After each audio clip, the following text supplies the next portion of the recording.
অনুরাগের ছোঁয়া সিরিয়ালের নতুন পর্বে স্বাগতম। আজকের পর্বে দেখতে পারবেন যে কি হলো, আপনাকে কিছু জিজ্ঞেস করেছি তো, বলুন কে আপনি। আজকে আপনার মুখ দেখানো ছাড়া আর কোনো উপায় নেই, কারণ আপনাকে আড়াল করার মতো কেউ নেই আজ এখানে। বলুন কে আপনি, বলুন। আপনি তো ঘুমিয়ে নিন, দিব্যি বসে আছেন। আমি খুব ভালো করে জানি আপনি কোনো গুরুদেব নন, গুরুদেব সেজে আছেন। আর আপনি তো কোনো নিরামিষও খান না, আমি নিজের চোখে দেখেছি। কি হলো, আপনাকে কিছু বৌদিদি, বৌদিদি, কে? এটা তো কঙ্কাল। হয়তো ইচ্ছে করে করা হয়েছে। হ্যাঁ, আমাদেরকে ভয় দেখানোর জন্য করা হয়েছে। কিন্তু আরে আমি এই ঘরে সেদিকে দেখেছি কাউকে বসে থাকতে, কেউ আছে এই ঘরে। আমি এই বাড়ি সব ঘর ঘুরে দেখলাম, কাউকে খুঁজে পাইনি।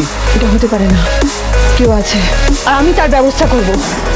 যেই সব কিছুর আড়ালে আছে তাকে বেরিয়ে আসতেই হবে, আর এই সব রহস্যের সমাধান আমি করেই ফিরবো। এই ছিল আজকের পর্ব। পরবর্তী পর্ব দেখতে আমাদের চ্যানেল সাবস্ক্রাইব করে রাখুন।